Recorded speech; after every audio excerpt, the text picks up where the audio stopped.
Hello friend, welcome back to Auto Resource YouTube channel.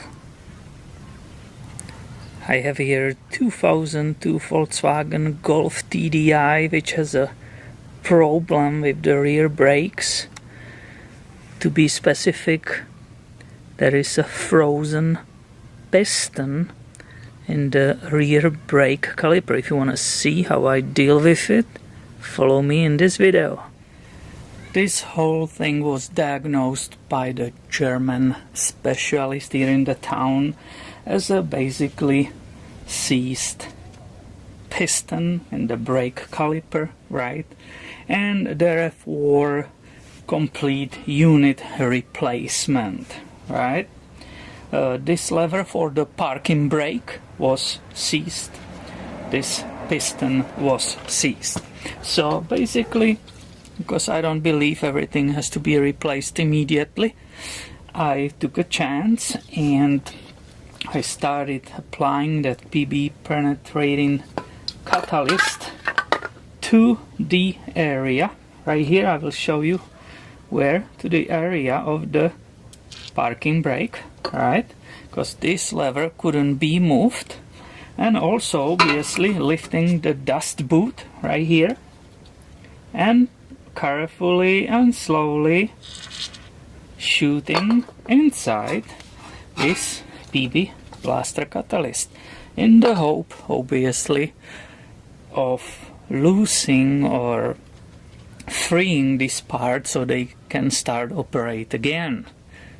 And of course these things are time consuming. That doesn't happen within few minutes, so you just keep doing something else and keep coming here, and within each, I don't know, 10 minutes, 15 minutes, you reapply that stuff.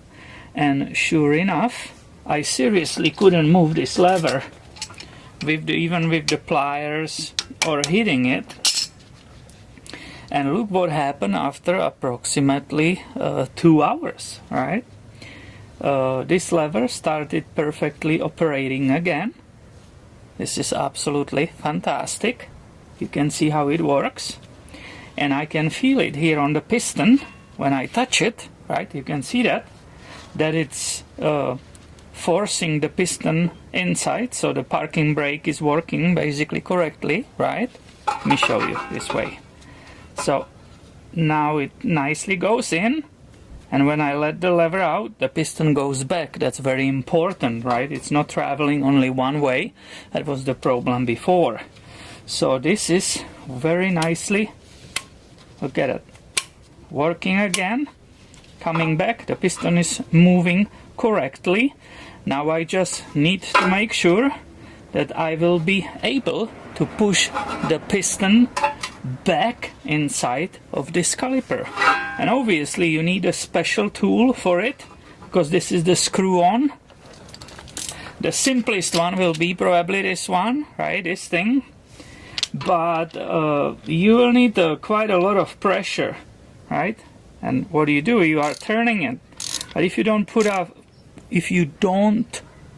put enough pressure, it will not go inside. So therefore I believe there is a need for that special tool.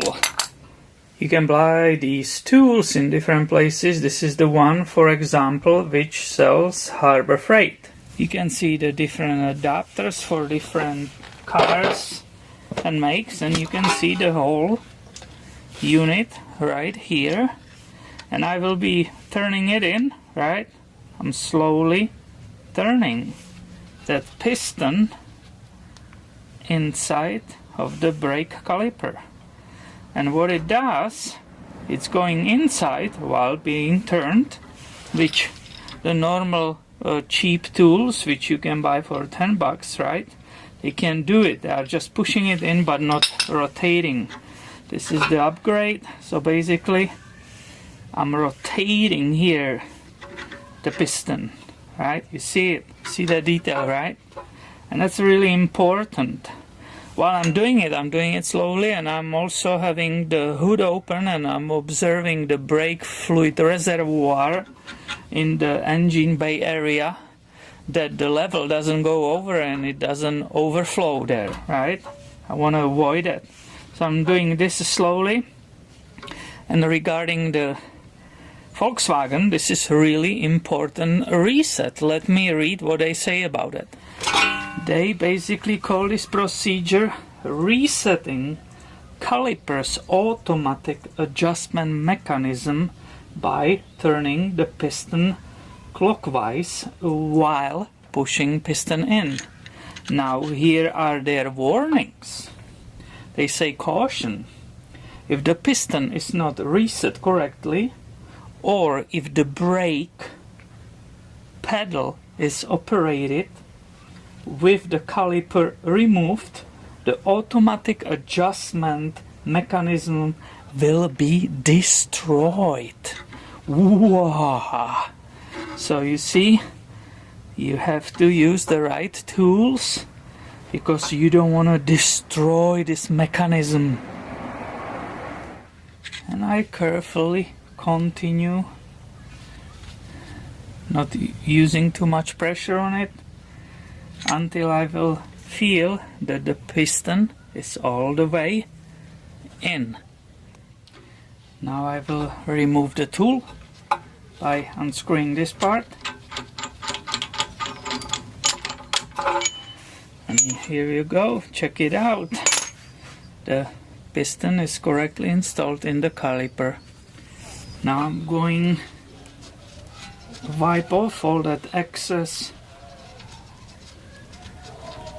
stuff, the fluids, right? Clean everything off, and I will be able or ready to see if it works correctly. And without putting it in its place right here with the new pads and so on, I can immediately see if I'm pushing against the piston and I move this lever for the parking brake, right? I move it all the way. The piston is coming out of the caliper, but when I release that lever, I can feel the piston is coming back. So this is perfect function, and I was able to repair this whole assembly or save it from being completely replaced. And look at it, it just perfectly works again. And this little extension is for those who never believe anybody, never trust anybody, and they might say, oh yeah, you push the piston inside and it will get stuck immediately. So what I'm showing you here, I really quickly installed a brand new brake pads, right? The parking brake is hooked, and let's see together if it works correctly. So let's start the presentation, right? You can see this is moving freely, right? So I will show you that the parking brake works. Right? The whole thing moved, and trust me, I can't move this. Now, will the piston move back? Yep, let's see. Oh yeah, look, it's moving freely again. And I already stepped on the brake pedal multiple times, and the whole assembly really works correctly. So my friend, thanks for watching, and please make sure you are subscribed. So I have way more videos coming your way on this Auto Resource channel. See ya.